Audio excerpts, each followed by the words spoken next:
Il ne bouge presque jamais.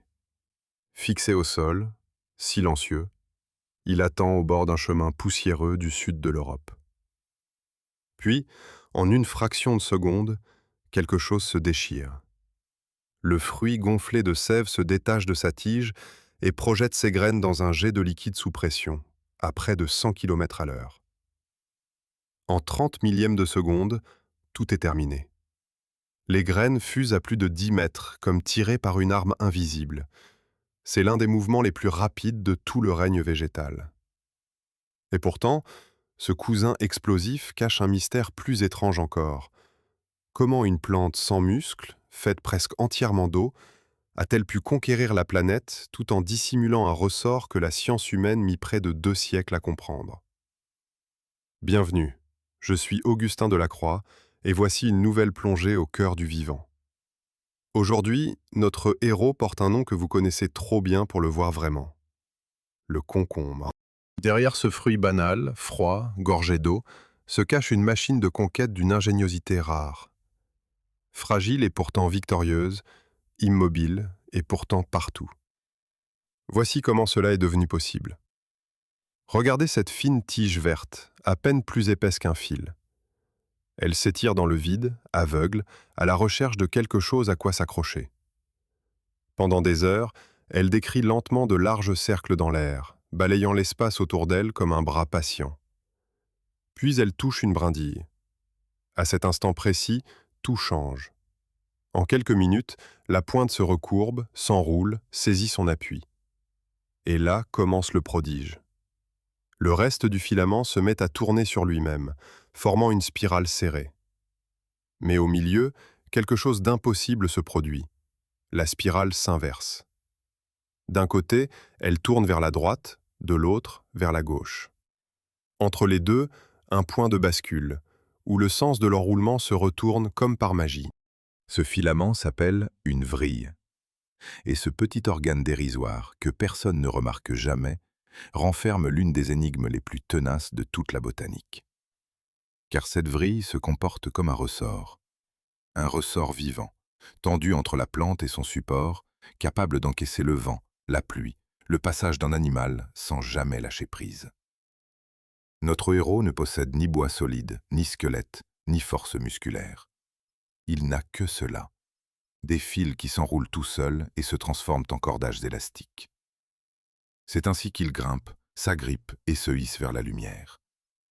Avant d'aller plus loin, il faut savoir de qui l'on parle. Le concombre appartient à une vaste famille végétale, celle des cucurbitacées, qui rassemble aussi le melon, la pastèque, la courge, la citrouille et le potiron. Tous partagent la même allure. De longues tiges rampantes, de grandes feuilles rugueuses, ces fameuses vrilles cramponneuses, et des fruits juteux remplis de graines. Le concombre en est le membre le plus modeste en apparence, et pourtant l'un des plus répandus sur Terre. C'est une plante annuelle, dont la tige souple peut atteindre 2 mètres et davantage, tapissant le sol d'un épais tapis vert lorsqu'on la laisse ramper librement. Mais voici le premier paradoxe, celui qui déstabilise presque tout le monde. Ce que nous appelons un légume est, aux yeux de la science, un fruit, et même, plus précisément, une baie. Un fruit naît de l'ovaire d'une fleur et contient des graines. C'est exactement le cas du concombre.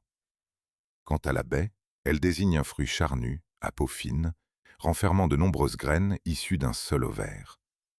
Le concombre correspond à cette définition, dans une catégorie particulière que les botanistes nomment la péponide. Une baie à l'enveloppe dure, caractéristique de toute la famille des courges. Autrement dit, le concombre, la pastèque et la citrouille sont tous, scientifiquement, des baies. De quoi surprendre jusqu'aux amateurs de jardinage les plus aguerris. Cette confusion n'a rien d'anecdotique. Elle raconte à quel point notre regard sur cette plante est faussé par l'habitude. Nous la croisons chaque jour, dans la salade, dans le bocal, sur la table, et nous cessons de la voir. Mais revenons à cette vrille, car elle nous a laissé sur une question sans réponse. Comment un simple fil végétal, sans le moindre muscle, parvient-il à s'enrouler sur lui-même? Et surtout, pourquoi s'enroule-t-il en 2 spirales opposées, séparées par ce point d'inversion? Le premier à s'être penché sérieusement sur cette curiosité fut un naturaliste devenu légendaire, Charles Darwin. Fasciné par les plantes grimpantes, il observa longuement ces vrilles et décrivit avec précision leur étrange retournement. Il baptisa même ce point de bascule d'un mot resté célèbre pour sa singularité, la perversion. Le terme, chez lui, ne renvoyait à aucune morale, seulement au fait qu'à cet endroit, l'enroulement se pervertit, change brusquement de sens. Darwin a constaté le phénomène, l'a dessiné, l'a mesuré. Mais il ne pouvait l'expliquer. Et c'est ici que l'énigme devient vertigineuse. Prenez un ressort classique, ou le fil torsadé d'un vieux téléphone. Tiré sur ses deux extrémités, il se déroule, s'étire, finit par redevenir droit. C'est le comportement attendu de toute spirale tendue. Or, la vrille du concombre fait exactement l'inverse. Quand on tire sur elle, au lieu de se dérouler, elle s'enroule davantage. Elle ajoute des tours de chaque côté du point de bascule. Elle se resserre là où toute logique voudrait qu'elle se relâche. Ce comportement défie l'intuition la plus élémentaire. Pendant longtemps, ce mystère resta entier. Comment un organe sans cerveau, sans nerfs, sans muscles, pouvait-il se transformer en une pièce mécanique aussi contre-intuitive? Comment cette plante fragile, gorgée d'eau, avait-elle inventé un ressort que nos ingénieurs eux-mêmes peinaient à concevoir? La réponse, nous le verrons, se cache au plus profond des cellules du filament, dans un ruban de fibres qui travaille sans repos. Mais pour l'atteindre, il faudra patienter et remonter tout le fil de cette histoire. Ce qui est certain dès maintenant, c'est que cette vrille résume à elle seule la nature véritable de notre héros. Une plante que l'on croit passive, molle, sans intérêt, alors qu'elle exécute en silence des prouesses mécaniques d'une finesse redoutable. Elle ne court pas, ne chasse pas, ne rugit pas. Sa force est ailleurs, dans la lenteur, la patience, et une ingéniosité invisible qui lui a permis de s'accrocher, littéralement, à toutes les terres cultivées du monde. Car ce petit fil qui s'enroule n'est qu'un début. Il pose la première pierre d'un édifice bien plus vaste. Comment une plante aussi vulnérable a-t-elle pu bâtir un tel arsenal d'astuces? Pour le comprendre, il ne suffit pas d'observer le concombre d'aujourd'hui, docile et sucré, sagement aligné sur les étals. Il faut descendre bien plus bas, jusqu'aux racines même de sa lignée. Là-bas, dans des jungles lointaines et étouffantes, se tenait son ancêtre. Et cet ancêtre n'avait rien de tendre. Il était petit, hérissé de piquant, amer à en donner la nausée, et surtout, il portait en lui un véritable poison. Un herbivore avance dans la végétation dense. La chaleur est écrasante, l'humidité colle à la peau. L'animal a faim, et devant lui pend un petit fruit vert, allongé, à portée de museau. Il le saisit, le broie entre ses mâchoires, et aussitôt il recrache. Une amertume violente lui envahit la bouche, une saveur si repoussante, si agressive, qu'il s'écarte en secouant la tête. Il ne reviendra pas. Le petit fruit, hérissé de piquant, reste accroché à sa tige, intact. Il vient de gagner sa bataille sans bouger d'un millimètre. Sa seule arme fut le goût. Un poison discret, invisible, redoutablement efficace. Ce fruit repoussant, c'est l'ancêtre sauvage de notre concombre. Rien à voir avec la version douce et croquante que nous connaissons. Il était petit, dur, couvert d'épines, et d'une amertume à peine soutenable. Là résidait toute sa stratégie de survie. Car une plante enracinée ne peut pas fuir. Elle ne peut ni courir, ni se cacher, ni frapper. Pour se défendre contre la multitude d'animaux qui rêvent de la dévorer, elle n'a qu'une issue, rendre sa propre chair immangeable. Et c'est précisément ce qu'a fait l'aïeul du concombre, en fabriquant dans ses tissus des substances au goût atroce. Ces substances portent un nom, les cucurbitacines. Ce sont des composés naturels parmi les plus amers que la nature ait produits. Le palais humain les détecte à des concentrations infimes, tant elles sont puissantes. Leur rôle, dans la plante sauvage, était limpide. Décourager quiconque tenterait d'y goûter. Un herbivore échaudé une seule fois retient la leçon et laisse la plante tranquille. À forte dose, ces molécules provoquent des troubles digestifs sérieux. Le fruit amer n'était donc pas seulement désagréable, il était toxique. Une véritable arme chimique, forgée par des millions d'années d'évolution, portée par un être qui n'a ni volonté ni conscience, mais que la sélection naturelle a patiemment armé. La patrie de ce sauvage se situe en Inde, plus précisément au pied des montagnes de l'Himalaya et sur les vastes terres qui s'étendent à leur base. C'est là, dans ces contreforts chauds et humides, que pousse encore aujourd'hui le parent sauvage du concombre cultivé. Un fruit épineux, amer et minuscule. Les scientifiques estiment que l'homme a commencé à domestiquer cette plante il y a environ 3000 ans, peut-être davantage. 3 millénaires de patience, au cours desquels le farouche dévoreur d'ennemis s'est mué en un compagnon docile de nos assiettes. Mais ici surgit une question troublante. Si l'ancêtre était à ce point amer, à ce point toxique, pourquoi diable un être humain aurait-il eu l'idée d'en manger? Qui, ayant recraché une première bouchée immonde, revient volontairement vers ce goût? Et surtout, comment une plante peut-elle abandonner l'arme même qui assurait sa survie, cette amertume protectrice, pour se laisser dévorer sans résistance? À première vue, cela ressemble à un suicide botanique. Renoncer à sa défense, c'est s'offrir en pâture. Voilà le paradoxe qui traverse toute l'histoire de la domestication. La réponse tient dans un pacte silencieux, un marché conclu entre la plante et l'homme des dizaines de siècles. L'être humain, en cherchant sa nourriture, remarqua que certains fruits, par un pur hasard de la nature, étaient moins amers que les autres. Une plante, ici ou là, produisait un peu moins de cucurbitacine. Son fruit devenait presque mangeable. L'homme conserva les graines de celle-là, les sema, recommença. Génération après génération, il choisit toujours les moins amères, les plus tendres, les plus juteuses.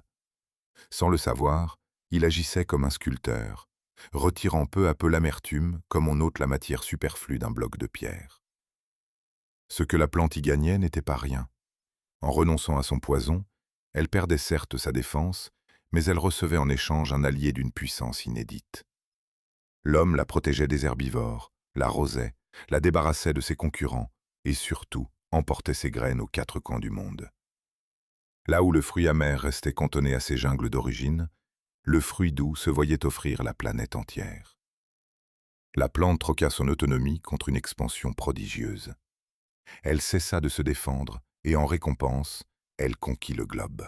Un marché de dupes en apparence, mais qui allait faire d'elle l'un des végétaux les plus cultivés de l'histoire humaine. Il faut mesurer l'ampleur de ce voyage. Depuis les contreforts de l'Himalaya, les routes commerciales dispersèrent les graines du concombre dans toutes les directions. Vers l'ouest, elles gagnèrent la Mésopotamie, l'Égypte, le pourtour méditerranéen. Vers l'est, elles atteignirent la Chine. Chaque civilisation qui recevait ce fruit lui trouvait un usage, l'adoptait, puis le transmettait plus loin. Ainsi se tissa, de proche en proche, une immense toile qui finit par recouvrir presque tous les continents. Un fruit né amer au fond d'une forêt indienne devenait, siècle après siècle, un citoyen du monde. Et pourtant, l'amertume ancienne ne disparut jamais tout à fait. Elle fut endormie, réduite au silence par la sélection, mais elle demeura tapie dans les gènes de la plante, comme un souvenir enfoui. Nous le verrons plus tard, dans certaines conditions, notre concombre docile peut se réveiller et se remettre à fabriquer ses poisons oubliés, comme s'il se rappelait soudain sa nature farouche. La domestication n'a pas effacé le sauvage, elle l'a simplement assoupi. Ce voyage à travers les millénaires nous en apprend déjà beaucoup sur notre héros. Comme la vrille qui s'enroule en silence, la conquête du concombre s'est faite sans bruit, sans éclat, par une lente accumulation de compromis et de ruses évolutives. Toujours cette même signature, la discrétion au service d'une victoire totale. Une plante qui semble subir, alors qu'elle avance, imperturbable, vers la domination du jardin humain. Mais renoncer à son poison avait un prix. Devenu tendre, sucré, désirable, le concombre était désormais sans défense. Il ne pouvait plus compter que sur la protection des hommes. Et ces hommes, justement, allaient bientôt l'élever à un rang qu'aucune plante potagère n'avait jamais connu. Car il ne suffit pas de dire que le concombre a séduit les peuples anciens. Il faut comprendre à quel point cette séduction a pu devenir folie. Sur les rives de la Méditerranée, un homme parmi les plus puissants du monde connu allait exiger ce fruit fragile à sa table chaque jour de l'année, sans exception, y compris au cœur de l'hiver. Et pour satisfaire ce caprice impérial, ces jardiniers allaient être contraints d'accomplir l'impossible. L'hiver s'est abattu sur Rome. Le vent glacé balaie les collines, la terre est dure, les jardins nus. Rien ne pousse. Et pourtant, chaque matin, sur la table de l'homme le plus puissant du monde connu, doit apparaître un fruit vert, frais, croquant. Un concombre. Pas un jour d'exception, pas une seule dérogation. L'empereur l'exige, et l'empereur ne discute pas. Dans les jardins impériaux, des hommes s'affairent dans le froid, penchés sur d'étranges chariots remplis de terre. Il pousse, tire, roule ses caisses vers le moindre rayon de soleil, les rentre à la nuit tombée, les couvre quand le gel menace. Leur tâche paraît absurde. Faire pousser un fruit d'été au cœur de l'hiver pour un seul homme sous peine de disgrâce. Voici jusqu'où peut mener l'obsession d'un puissant. Cet empereur s'appelait Tibère et il régna sur Rome dans la première moitié du 1er siècle de notre ère. Les témoignages qui nous sont parvenus le décrivent comme un amateur si passionné de concombres qu'il en réclamait toute l'année, quotidiennement. Pour un souverain habitué à voir ses désirs exaucés, l'idée qu'une simple saison puisse le priver de son fruit favori était inconcevable. Alors ces jardiniers durent inventer. Et ce qu'ils imaginèrent allait, sans qu'ils le sachent, marquer l'histoire. Ils commencèrent par planter les concombres dans des chariots montés sur roues, emplis de terre. Le jour, on exposait ces bacs mobiles au soleil, on les déplaçait pour suivre la lumière. La nuit, ou lorsque le temps se gâtait, on les abritait sous des auvents, à couvert du froid. C'était déjà une prouesse d'ingéniosité. Offrir à une plante fragile un climat sur mesure, mètre par mètre, heure par heure. Mais les jardiniers allèrent plus loin encore. Ils aménagèrent des plates-bandes protégées, recouvertes de fines plaques translucides, taillées dans du mica poli ou dans une pierre transparente particulière. Ces plaques laissaient passer la lumière tout en retenant la chaleur. C'était, en somme, l'ancêtre lointain de nos vitrages modernes. Prenons la mesure de l'exploit. Dans un monde sans électricité, sans verre industriel, sans chauffage moderne, des hommes ont réussi à créer un microclimat artificiel pour cultiver un légume hors saison. Ils ont bâti, de leurs mains, la toute première serre de l'histoire, ou du moins son esquisse. Et tout cela non pour nourrir un peuple affamé, non pour survivre à une disette, mais pour combler l'appétit d'un seul homme envers un fruit gorgé d'eau. Voilà le paradoxe étrange qui se cache derrière cette scène d'hiver. L'une des inventions agricoles les plus ingénieuses de l'Antiquité est née d'un caprice. Mais réduire cet épisode à une simple lubie serait une erreur, car il révèle une vérité plus profonde sur le concombre lui-même. Comment un fruit aussi banal, aussi pauvre en calories, presque insipide, a-t-il pu susciter une telle dévotion chez les puissants? La réponse tient sans doute à sa fraîcheur. Sous le soleil brûlant du bassin méditerranéen, dans un monde sans réfrigération, un aliment naturellement frais et désaltérant valait de l'or. Croquer un concombre, c'était offrir à sa bouche une gorgée de fraîcheur au milieu de la canicule. Ce que Tibère recherchait, ce n'était peut-être pas le goût, mais cette sensation rare et précieuse. Le froid vivant, enfermé dans un fruit. Le concombre était d'ailleurs bien connu et apprécié dans tout le monde antique, bien avant Rome. En Égypte, on le cultivait dans la vallée du Nil depuis des temps immémoriaux. Les Égyptiens ne se contentaient pas de le manger, ils en tiraient même une boisson légèrement alcoolisée. On coupait le sommet d'un fruit mûr, on en retirait une partie de la chair, on versait du jus à l'intérieur, puis on enterrait le tout pour laisser fermenter. Le fruit devenait ainsi une petite jarre naturelle, transformant sa propre substance en breuvage. Le concombre apparaît aussi dans les textes sacrés. Dans le livre biblique des Nombres, les Hébreux, errant dans le désert, évoquent avec nostalgie les mets d'Égypte qui leur manquent, et parmi eux figurent les concombres. C'est l'un des plus anciens témoignages écrits de l'attachement des peuples du Proche-Orient à ce fruit. Chez les Grecs et les Romains, le concombre jouissait d'une belle réputation, mêlée de vertus supposées. Le naturaliste romain Pline l'Ancien lui consacra de longs passages dans sa grande encyclopédie du savoir de son temps. Il y décrivit les variétés connues, les méthodes de culture et une multitude de propriétés médicinales que l'on prêtait alors aux fruits. On lui attribuait le pouvoir de soigner des morsures, d'améliorer la vue, de soulager divers maux. Toutes ces croyances n'étaient pas fondées, mais elles témoignent de la place que ce modeste légume occupait dans l'imaginaire antique. Le concombre n'était pas seulement un aliment, il était un remède, un symbole de fraîcheur, un objet de prestige. Ainsi, la scène des jardiniers grelottant autour de leur chariot roulant nous a livré son secret. La première serre du monde n'est pas née d'un projet scientifique, ni d'une nécessité vitale, mais du désir têtu d'un empereur pour un fruit d'apparence insignifiante. Et pourtant, en cherchant à tromper l'hiver, ces hommes ont ouvert une voie que l'humanité n'a jamais cessé d'emprunter depuis. De la Rome antique aux immenses serres automatisées d'aujourd'hui, le fil ne s'est jamais rompu. Tout commença par un caprice, et par un fruit vert que l'on refusait de laisser mourir avec la belle saison. Mais il y a, dans toute cette histoire, une ironie que personne à Rome ne pouvait soupçonner.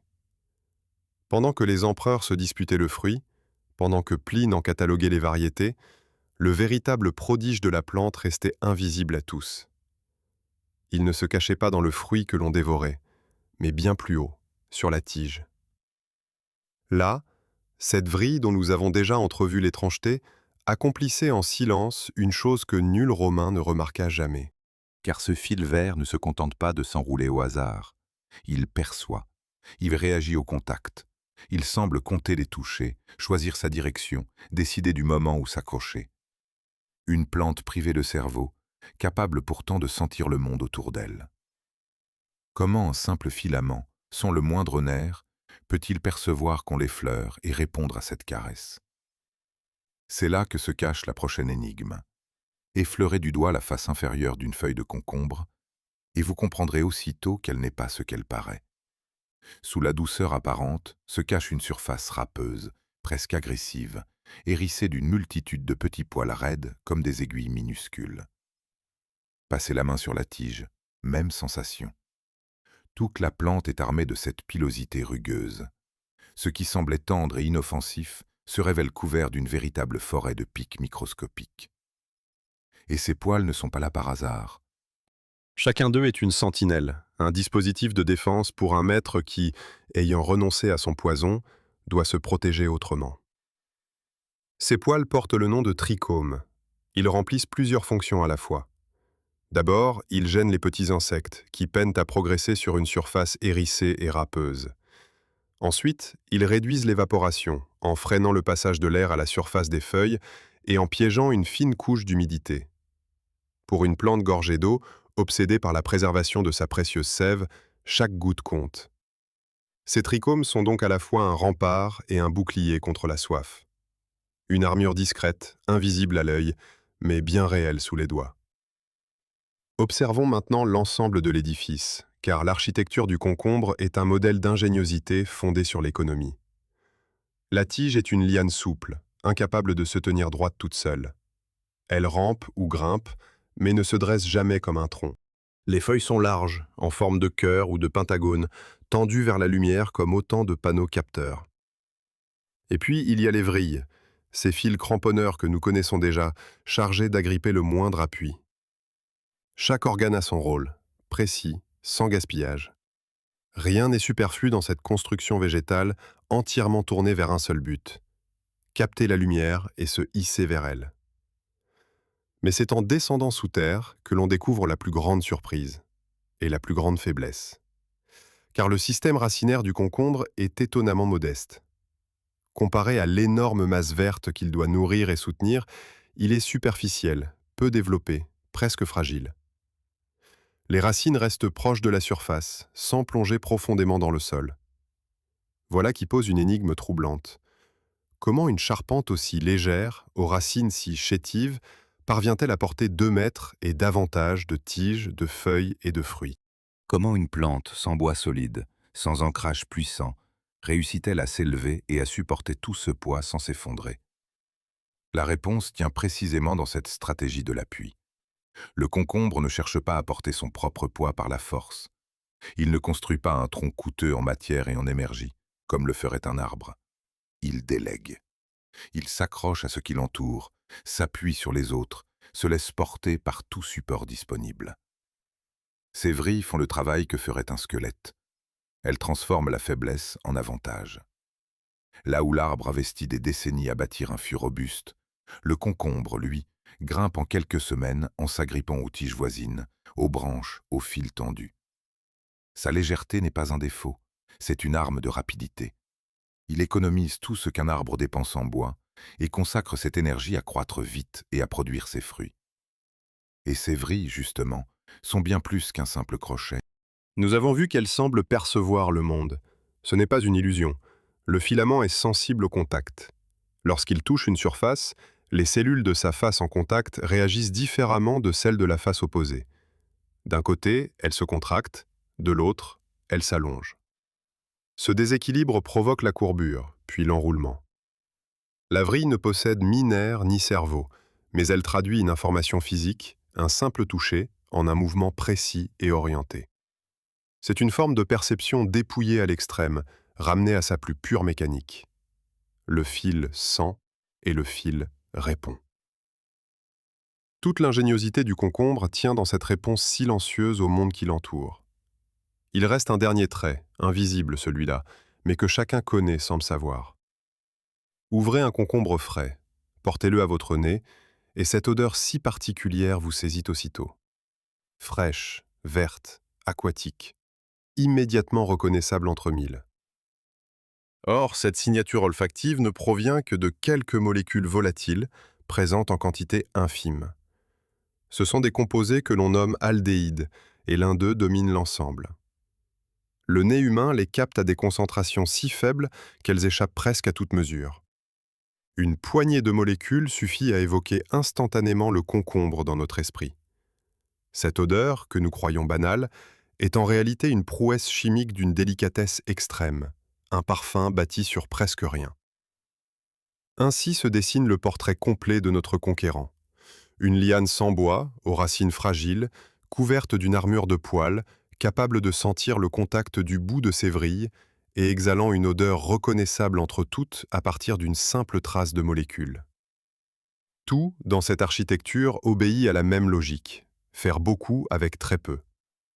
Là où d'autres plantes misent sur la puissance, le concombre mise sur l'astuce et l'économie. Sa faiblesse apparente est le masque d'une redoutable efficacité. Mais toute cette architecture, si ingénieuse soit-elle, ne servirait à rien sans un instant décisif. Car une plante ne vit pas pour grimper, elle vit pour se reproduire. Et c'est là que le concombre nous réserve l'un de ses tours les plus déconcertants. Sur une même plante coexistent des fleurs qui ne se ressemblent pas et n'ont pas le même destin. Certaines s'ouvrent, éclatantes, promettant un fruit, et pourtant ne donneront jamais rien.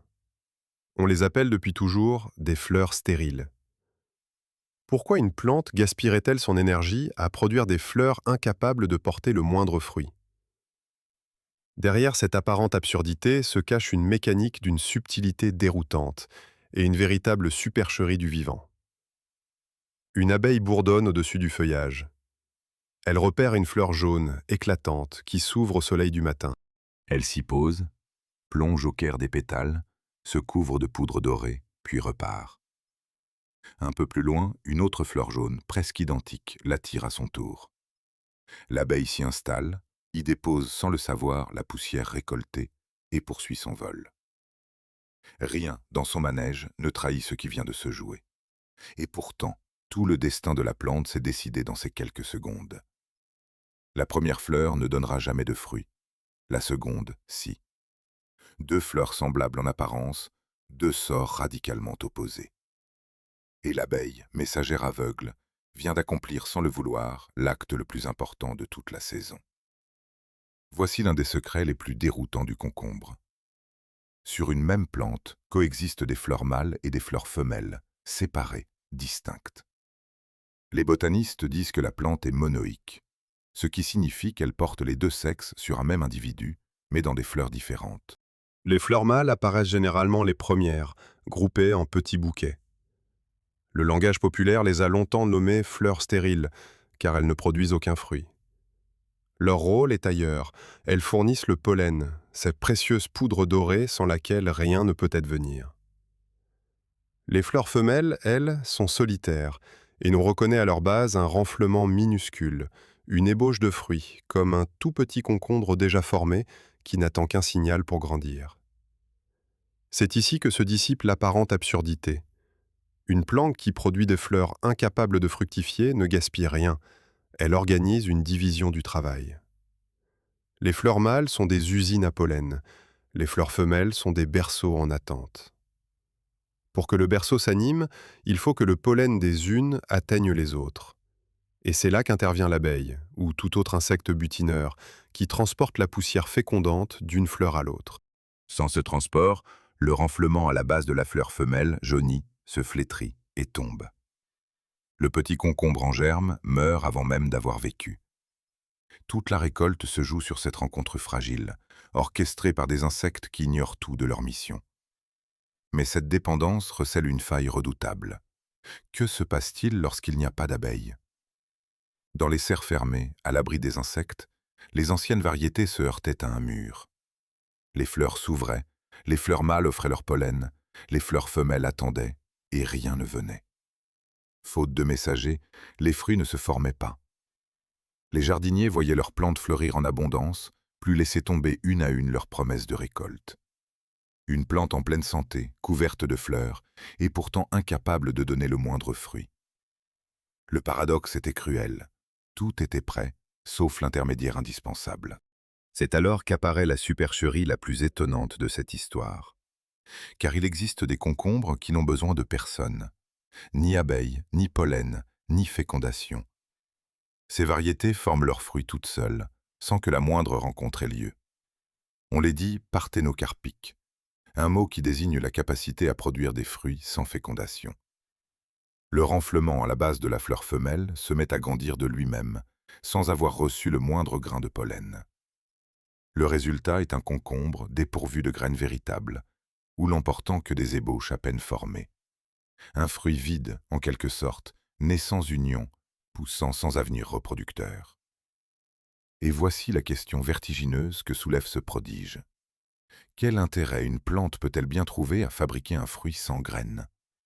Le fruit, dans la nature, n'est qu'un emballage. Sa raison d'être profonde est de protéger et de disperser les graines, ces capsules de vie qui perpétueront l'espèce. Un fruit sans graines semble donc un non-sens, une impasse. La plante dépenserait son énergie à produire une enveloppe qui ne contient rien, un berceau sans enfant.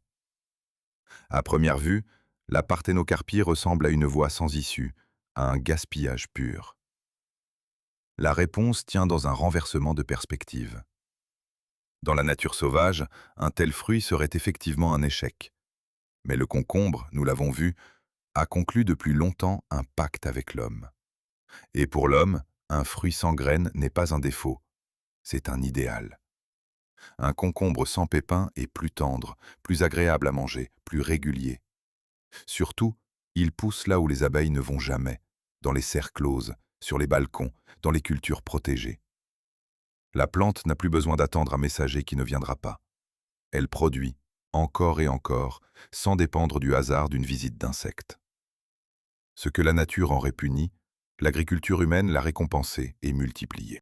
Le concombre stérile a trouvé sa descendance non pas dans ses propres graines, mais dans les mains des jardiniers qui, saison après saison, ont choisi de le reproduire par bouture et par sélection. Il perpétue sa lignée par l'homme et non plus par ses pépins.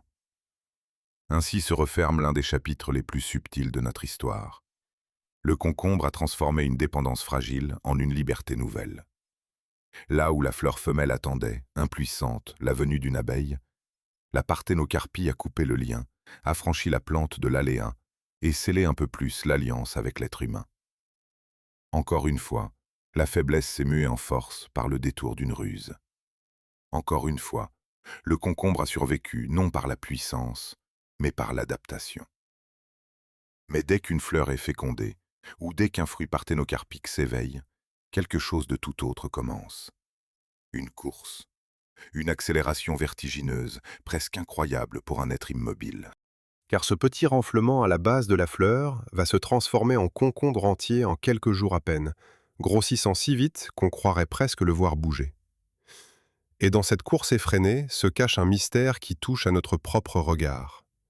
Ce que nous croyons manger n'est pas du tout ce que nous imaginons. Le fruit qui atterrit dans notre assiette est en réalité un enfant inachevé, arraché bien avant l'heure. Le jardinier passe entre les rangs au matin. Il inspecte ses plants, écarte les feuilles, cherche les fruits mûrs. Là, hier encore, il n'y avait qu'un tout petit renflement à peine visible, gros comme un doigt. Aujourd'hui, à la même place, pend un concombre entier, ferme, luisant, prêt à être cueilli. En une seule journée, le fruit a doublé, triplé de taille. Le jardinier le sait, s'il ne revient pas demain, ce même concombre aura durci, jauni, perdu toute valeur. Alors il cueille, chaque jour, sans relâche, dans une course perpétuelle contre une plante qui pousse plus vite qu'il ne peut suivre. Car en pleine saison, un concombre oublié pendant 2 jours devient méconnaissable. Cette précipitation n'a rien d'ordinaire dans le monde végétal. Le cycle entier du concombre est une prouesse de rapidité. Tout commence par une graine plate, allongée, de couleur crème.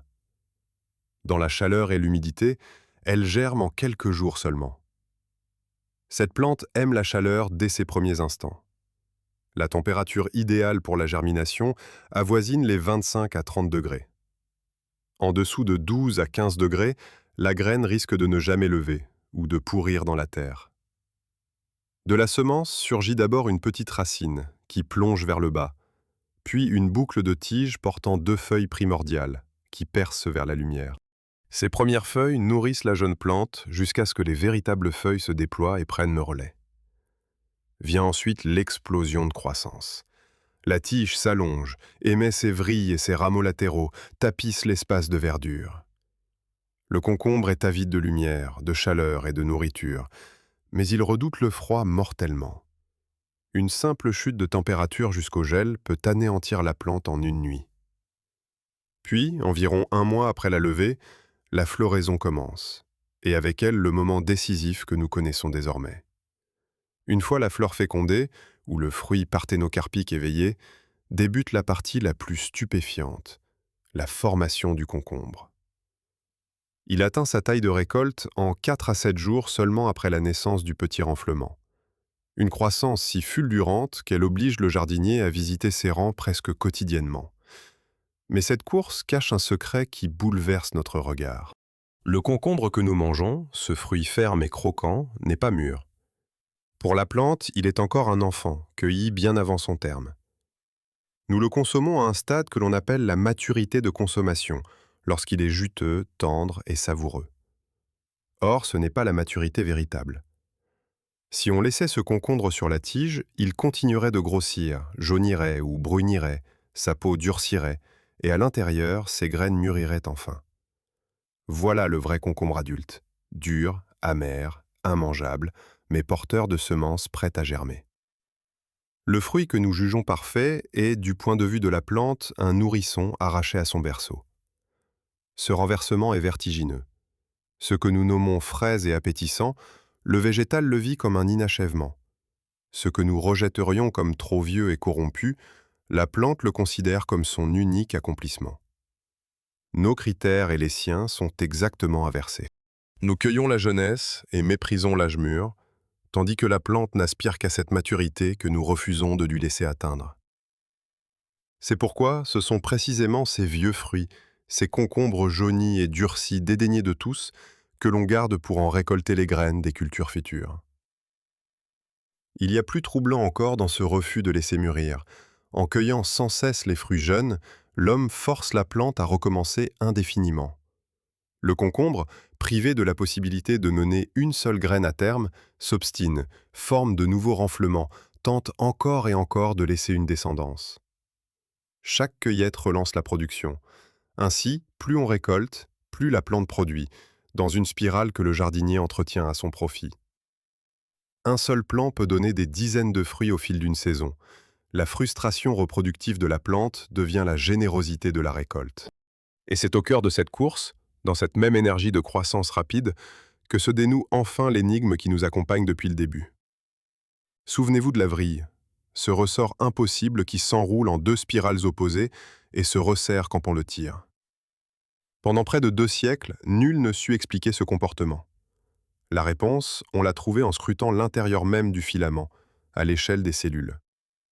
Au cœur de la vrille court un ruban de fibres, fait de cellules allongées particulières, disposées en 2 couches. Ce ruban est le moteur de tout.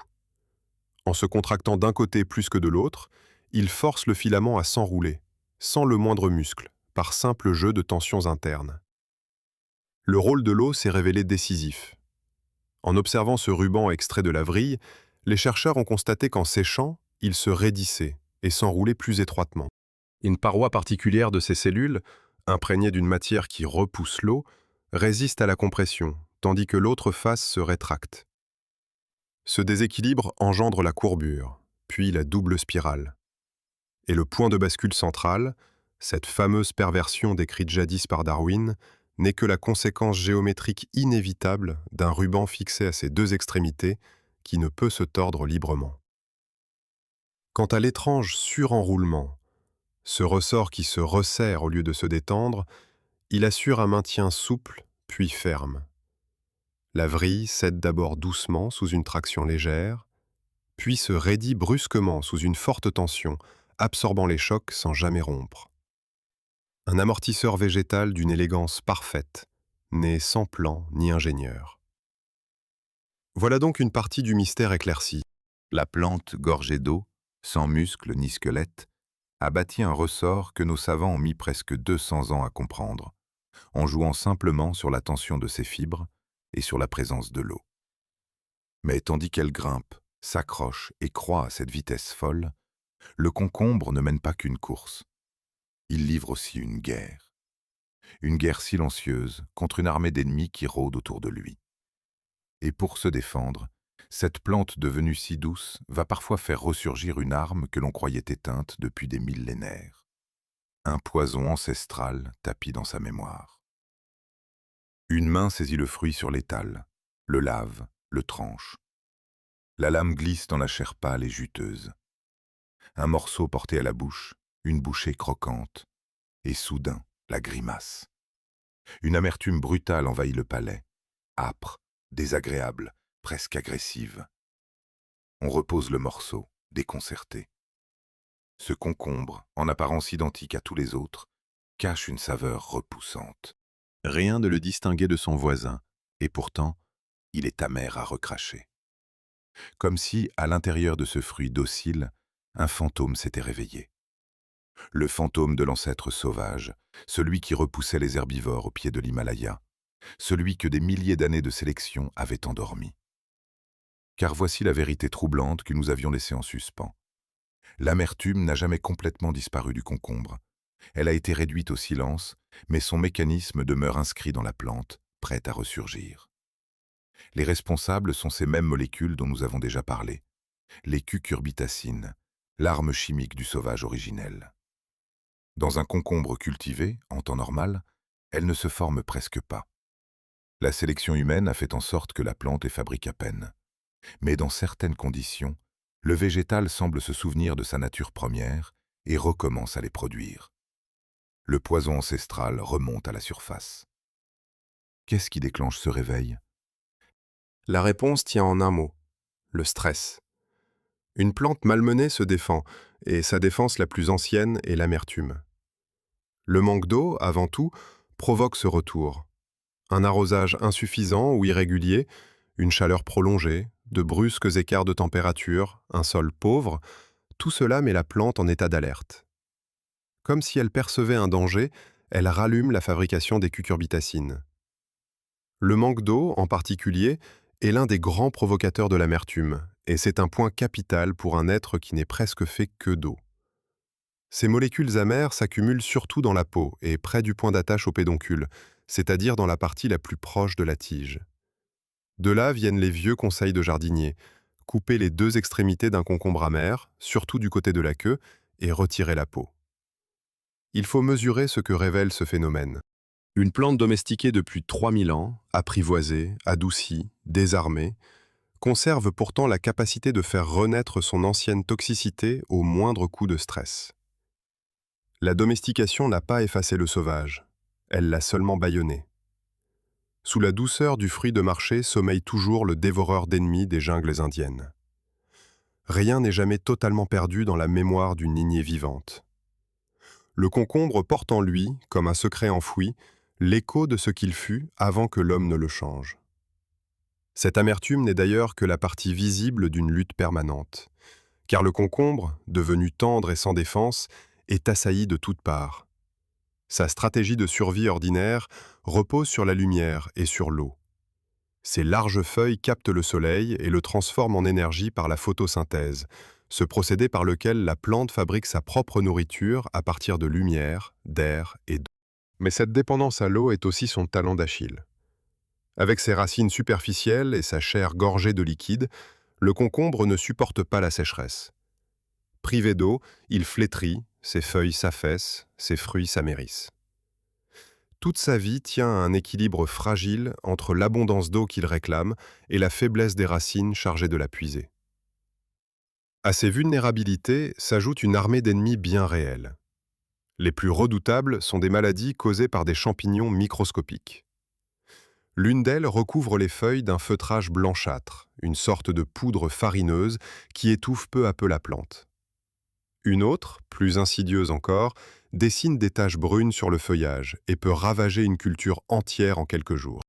À ces fléaux s'ajoutent de minuscules agresseurs animaux, de tout petits acariens qui tissent des toiles et sucent la sève, des pucerons qui s'agglutinent sur les jeunes pousses, des insectes blancs qui s'envolent en nuages dès qu'on effleure les feuilles. Chacun affaiblit la plante, la vide de ses forces, ouvre la porte à d'autres maux. Contre cette coalition, le concombre paraît bien démuni. Il a troqué son poison contre la protection de l'homme, et c'est désormais l'homme qui doit monter la garde à sa place. Arroser à l'eau tiède plutôt que froide, car l'eau glacée est un choc pour cette plante frileuse et peut favoriser les maladies. Aérer les serres pour chasser l'humidité stagnante où prolifèrent les champignons. Espacer les plants pour laisser circuler l'air et la lumière. Choisir des variétés naturellement résistantes. Toute la culture du concombre est une longue vigilance, un soin de chaque instant pour compenser la fragilité d'un être qui a renoncé à se défendre seul. Et c'est là que se dessine, en creux, la grande histoire de cette plante. Sa faiblesse n'est pas une malédiction, elle est le prix d'une alliance. Le concombre a fait le pari de la dépendance. Il s'est rendu vulnérable, exquis, désirable, et en échange, il a obtenu que l'être humain veille sur lui, le multiplie, le protège des maladies et le porte aux quatre coins de la terre. Là où l'ancêtre sauvage survivait seul, farouche et amer, le descendant domestiqué survit en couple avec l'homme. Deux stratégies opposées, une même réussite, perpétuer la lignée. Mais cette dépendance a fait naître bien plus qu'un simple soin de jardinier. Autour de ce fruit fragile et périssable, l'humanité a bâti des savoir-faire, des traditions, des rituels entiers. Il a fallu résoudre un problème redoutable. Comment conserver un être fait presque entièrement d'eau, qui se flétrit en quelques jours à peine? Comment garder pour l'hiver un fruit voué à pourrir dès la fin de l'été? La réponse à cette énigme a donné naissance à l'un des plus beaux tours de force de la cuisine humaine et transformé le concombre en un compagnon de toutes les saisons. Dans le secret d'un tonneau, une vie invisible allait se mettre au travail. Dans la pénombre d'une cave, un tonneau de bois repose en silence. À l'intérieur, immergés dans une saumure trouble, des dizaines de concombres attendent. Rien ne semble bouger. Et pourtant, sous la surface, une bataille invisible fait rage. Des êtres microscopiques, par millions, dévorent les sucres du fruit, transforment le liquide, acidifient peu à peu tout l'univers du tonneau. Aucun bruit, aucun mouvement visible, mais une métamorphose profonde s'accomplit jour après jour. Ce qui, dehors, aurait pourri en une semaine se conserve ici pendant des mois. Le fruit le plus périssable devient, par la grâce de cette vie invisible, presque éternelle. Un miracle silencieux se joue dans l'obscurité. Voilà l'un des plus grands défis que le concombre ait posé à l'humanité. Un être fait à 95% d'eau se flétrit et se corrompt à une vitesse déconcertante. Cueilli, il ne tient que quelques jours avant de se ramollir et de perdre sa fraîcheur. Comment, dès lors, garantir des réserves pour l'hiver dans un monde sans réfrigérateur? Comment offrir un peu de verdure et de vitamines au cœur des mois les plus sombres, quand plus rien ne pousse? La réponse fut l'un des plus beaux exploits culinaires de tous les temps. La conservation par le sel et la fermentation. Le secret de cette prouesse tient dans un phénomène naturel appelé la fermentation lactique. Lorsqu'on plonge les concombres dans une saumure, une eau fortement salée, un tri s'opère parmi les micro-organismes. Le sel écarte ceux qui feraient pourrir le fruit, mais laisse prospérer des bactéries bénéfiques, capables de vivre dans cet environnement hostile. Ces bactéries se nourrissent des sucres du concombre et les transforment en acide. Peu à peu, la saumure devient acide, et cette acidité agit comme un rempart. Elle empêche le développement des germes de la putréfaction. Le fruit ne pourrit plus. Il se transforme, prend une saveur aigrelette caractéristique, conserve son croquant et se garde durant de longs mois. Ce que l'homme a fait, sans le comprendre pendant des siècles, c'est domestiquer une vie invisible pour qu'elle travaille à son service. Nulle part cet art n'a atteint des sommets comparables à ceux qu'il connut sur les terres de l'Europe orientale, et en Russie tout particulièrement. Dès le XVIe et le XVIIe siècle, les voyageurs étrangers qui traversaient l'État de Moscou s'étonnaient de la quantité de concombres que l'on y cultivait et de l'habileté avec laquelle on les salait. Le concombre tonneau, longuement fermenté dans sa saumure, devint un pilier de la table, un compagnon des fêtes, un symbole d'hospitalité. Certaines villes en firent même leur emblème. Ainsi, une cité devint une véritable capitale du concombre, où l'on célèbre chaque année une joyeuse fête dédiée aux fruits, rassemblant des milliers de visiteurs. Des villages entiers bâtirent toute leur économie sur cette seule culture, vouant leur existence aux petits fruits verts. Mais cet art ne connaît pas de frontières, et chaque peuple lui a donné son visage. En Allemagne et en Pologne, on prépare des concombres fermentés à la saveur puissante. En Amérique du Nord, on raffole de petits cornichons marinés au goût acidulé. Au Japon, on tranche finement des concombres macérés que l'on sert en accompagnement, tandis qu'on glisse les frais dans les rouleaux de riz. En Corée, on confectionne une spécialité épicée et fermentée à partir de ce même fruit. Partout, l'homme a trouvé le moyen de prolonger la vie du concombre, de capturer sa fraîcheur estivale pour la restituer en plein hiver. Chaque culture y a imprimé son caractère, mais toutes partagent la même intuition. Ce fruit périssable mérite qu'on lutte pour le conserver. Il est un paradoxe amusant dans cette longue histoire de conservation. Longtemps, en Europe, on se méfia du concombre cru. Une croyance tenace voulait que les légumes et les fruits consommés crus fussent nuisibles à la santé et porteurs de maladies. On recommandait donc souvent de ne manger les concombres que cuits ou étuvés. Cette défiance à l'égard du fruit frais persista dans certains coins d'Europe jusqu'au temps moderne. Ainsi, tandis que d'un côté on développait l'art de le conserver dans le sel, de l'autre, on hésitait parfois à le croquer tel quel, par crainte pour sa santé. Le concombre traversa les siècles auréolé à la fois de gourmandise et de suspicion. Ce qui frappe, dans toute cette aventure, c'est la place démesurée qu'un fruit si modeste a fini par occuper dans la vie humaine. Autour de lui se sont bâtis des métiers, des traditions, des célébrations. On a inventé pour lui des serres, des tonneaux, des recettes transmises de génération en génération. Le concombre a tissé sa toile non seulement à travers la géographie, mais à travers la culture même des peuples. Il s'est rendu indispensable au point de devenir un symbole, un marqueur d'identité, un motif de fête. Ce que la nature avait fait fragile, l'homme l'a rendu immortel par son ingéniosité. Et en retour, le concombre a nourri l'imaginaire de civilisations entières. Et pourtant, cette même image de fraîcheur inoffensive, cette réputation de compagnon rassurant de nos tables, allait un jour se retourner contre lui de la plus brutale des façons. Le fruit que l'on associait à la santé, à la légèreté, à la pureté même, se retrouva soudain accusé d'être un tueur. En l'espace de quelques jours, tout un continent cessa de voir dans le concombre un symbole de fraîcheur, pour n'y plus discerner qu'une menace mortelle. Les étals se vidèrent, les récoltes furent détruites. La peur se répandit plus vite que n'importe quelle rumeur. Comment le plus paisible des légumes a-t-il pu devenir, du jour au lendemain, le suspect numéro 1 d'une nation entière? Printemps 2011, dans le nord de l'Allemagne.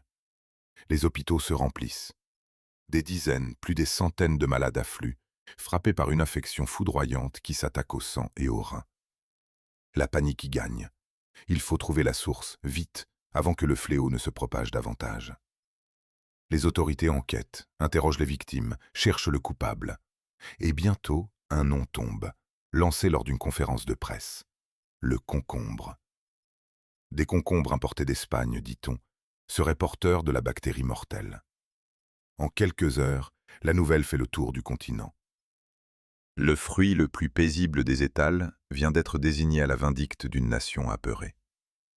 Les conséquences furent immédiates et brutales. Partout, les gens cessèrent d'acheter des concombres. Les étals se vidèrent. Plusieurs pays interdirent l'importation de légumes frais. Les producteurs espagnols, montrés du doigt, virent leurs récoltes invendues pourrir dans les entrepôts. Les pertes furent colossales. Pour les seuls exportateurs espagnols, on les estima à environ 200 millions de dollars par semaine. Des camions entiers de concombres furent détruits. La bactérie en cause, une souche particulièrement virulente, provoquait des symptômes redoutables et le bilan humain s'alourdissait de jour en jour. La peur se répandait plus vite que la maladie elle-même, et au cœur de cette tourmente trônait l'image d'un fruit vert, désormais synonyme de danger. Mais une question demeurait, lancinante. Le concombre était-il vraiment coupable? Les premiers examens avaient bien détecté une bactérie sur des concombres venus d'Espagne. Pourtant, quelque chose clochait, car la souche trouvée sur ces fruits n'était pas exactement celle qui frappait les malades. L'accusation reposait sur une ressemblance, non sur une preuve. Et à mesure que l'enquête progressait, le doute grandissait. Comment un fruit pouvait-il être condamné si vite, sur la foi d'un simple soupçon, avant même que la culpabilité fût établie? Toute une filière s'effondrait. Des producteurs étaient ruinés, un pays entier voyait son image salie, et l'on n'était même pas certain de tenir le vrai responsable. La vérité finit par éclater, et elle innocenta le concombre. Les analyses approfondies démontrèrent que les concombres espagnols ne portaient pas la souche exacte à l'origine de l'épidémie. Le fruit accusé n'était pas le coupable. Après des semaines de recherches acharnées, les enquêteurs remontèrent la piste jusqu'à une toute autre source. Non pas des concombres, mais de jeunes pousses germées, cultivées ailleurs, qui s'avérèrent être le véritable vecteur de la contamination. Le concombre, lui, avait été condamné sur une apparence, jugé avant d'être entendu. Il fut lavé de tout soupçon, mais bien trop tard pour les producteurs ruinés et pour sa réputation meurtrie. L'accusé était innocent, et l'erreur avait coûté une fortune. Cet épisode dramatique révèle une vérité saisissante sur la place du concombre dans notre monde. Pour qu'un fruit devienne, en quelques heures, l'ennemi public d'un continent, il faut qu'il soit partout, dans toutes les assiettes, au cœur même de la chaîne alimentaire. Un aliment marginal n'aurait provoqué ni panique ni krach économique. La violence de la réaction mesure, en creux, l'importance devenue immense de ce petit fruit vert. Le concombre a été puni de sa propre omniprésence. Sa banalité l'avait rendu invisible. Sa disgrâce le fit soudain apparaître pour ce qu'il était, un pilier discret de notre alimentation. Cette histoire n'est que la plus spectaculaire d'une longue série de malentendus qui entourent le concombre. Autour de lui prospèrent depuis toujours les mythes et les idées reçues. On l'accuse d'être vide, sans aucun intérêt nutritionnel, sous prétexte qu'il n'est presque que de l'eau. C'est exagéré. Il apporte de l'eau, des fibres, du potassium, de la vitamine utile à la coagulation du sang, ainsi que des antioxydants, et sa faible teneur en calories est justement un atout pour qui surveille son alimentation. On prétend aussi qu'il ne faut jamais l'associer à la tomate, sous peine de troubles digestifs. La salade estivale la plus commune, mariant les deux, dément chaque jour cette crainte sans fondement. On murmure encore qu'un concombre amer serait empoisonné, alors qu'il est seulement désagréable au goût, ces composés amers restant en quantité modeste dans un fruit simplement un peu âpre. Le concombre s'est également glissé dans notre langage et notre imaginaire. En anglais, une expression célèbre compare le sang-froid d'une personne à la fraîcheur de ce fruit, décrivant quelqu'un d'imperturbable comme étant frais comme un concombre. Et derrière cette image se cache un fait bien réel. Par temps chaud, la température intérieure du fruit peut être inférieure de plusieurs degrés à celle de l'air ambiant. Le concombre est vraiment plus frais que son environnement. En français comme dans d'autres langues, on célèbre pareillement cette fraîcheur qui évoque la santé et la vigueur. Le fruit a même inspiré les arts, ce motif ondulé en forme de goutte que l'on retrouve sur tant de tissus et de châles à travers le monde doit son nom populaire à sa vague ressemblance avec le fruit allongé. Aujourd'hui encore, les scientifiques ne cessent d'explorer les secrets de cette plante. Fait remarquable, ces mêmes molécules amères, jadis simple défense du sauvage et cauchemar du jardinier, retiennent désormais l'attention des chercheurs comme composés biologiquement actifs, potentiellement utiles à la médecine. L'arme du dévoreur d'ennemis pourrait un jour servir l'homme. Ainsi, réhabilité de son accusation injuste, débarrassé de ses mythes, le concombre demeure un objet d'étude et d'émerveillement. Mais il lui reste encore un dernier secret à livrer, le plus grand de tous, celui-là même par lequel toute cette histoire a commencé. Il est temps de revenir à ce ressort vert que nul ne savait défaire, et de comprendre enfin comment une plante d'eau a pu conquérir le monde. Dans un laboratoire, un chercheur tient entre ses doigts une minuscule spirale verte. Il la fixe à ses deux extrémités, puis tire doucement. Sous ses yeux, l'impossible se produit une fois de plus. Au lieu de se dérouler comme le ferait n'importe quel ressort, le petit filament s'enroule davantage, ajoutant des tours de chaque côté de son point de bascule. Le chercheur sourit. Voilà des années qu'il traque le secret de ce comportement, ce geste que Darwin lui-même avait décrit sans pouvoir l'expliquer. Et aujourd'hui, grâce à des modèles mathématiques, à de la silicone, à des heures d'observation au microscope, l'énigme cède enfin. Le ressort vert livre son dernier mystère. Ce que la nature avait bâti sans plan, l'homme vient tout juste de le comprendre.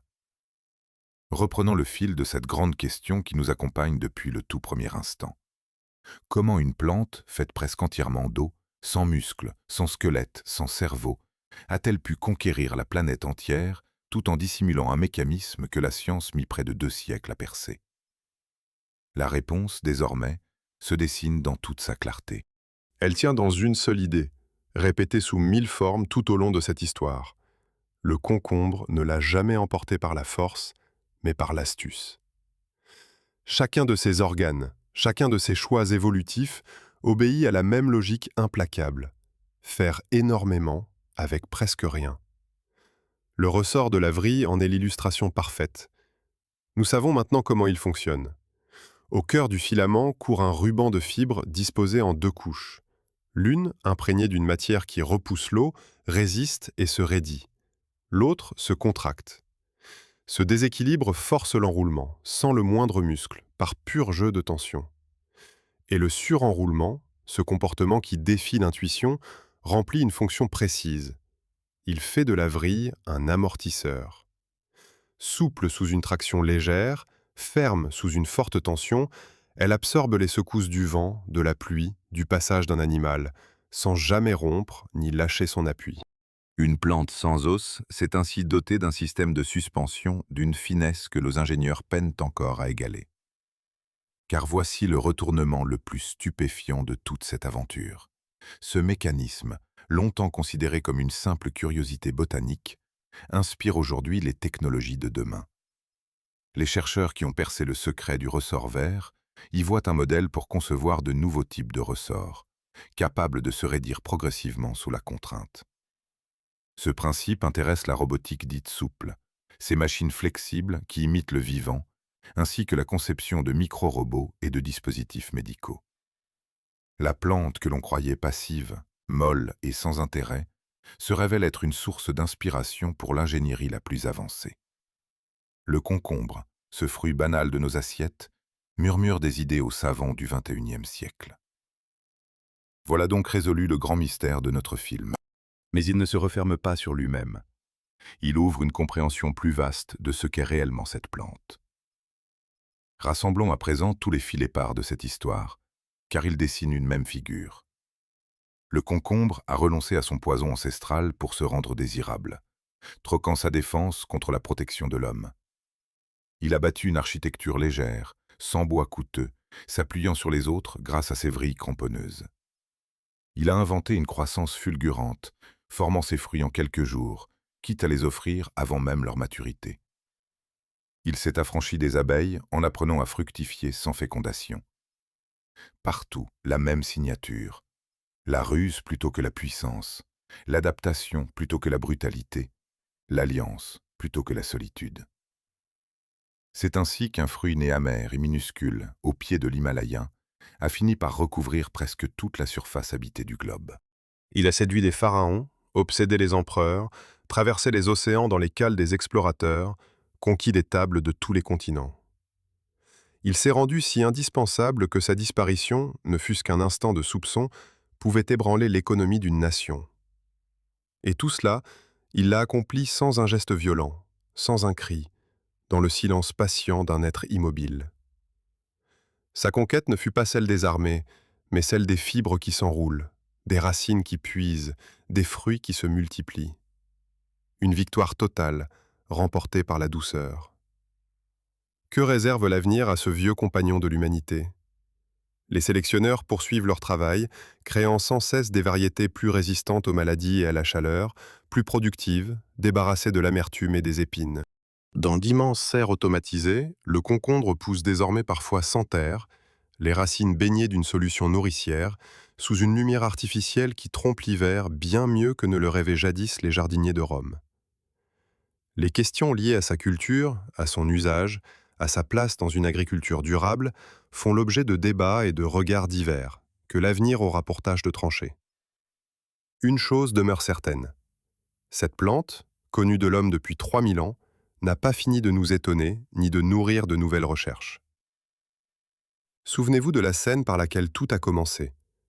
Ce cousin sauvage du concombre qui, au bord d'un chemin méditerranéen, projetait ses graines à près de 100 km à l'heure dans l'un des mouvements les plus rapides du monde végétal. Cette explosion et le lent enroulement d'une vrille sont les deux visages d'une même vérité. Les plantes ne sont ni passives ni ennuyeuses. Sous leur immobilité apparente se cachent des prouesses mécaniques, des stratégies de survie, une ingéniosité qui n'a rien à envier au monde animal. Le concombre, ce héros modeste que nous croyons connaître, nous l'aura rappelé mieux que quiconque. Il aura suffi de le regarder vraiment. Voilà, mes amis, notre voyage touche à sa fin. Je suis Augustin Delacroix, et j'espère que vous ne regarderez plus jamais une simple tranche de concombre de la même façon. Si cette plongée au cœur du vivant vous a émerveillé, laissez un pouce levé et abonnez-vous pour ne rien manquer de nos prochaines explorations. À très bientôt pour découvrir ensemble une nouvelle merveille de la nature.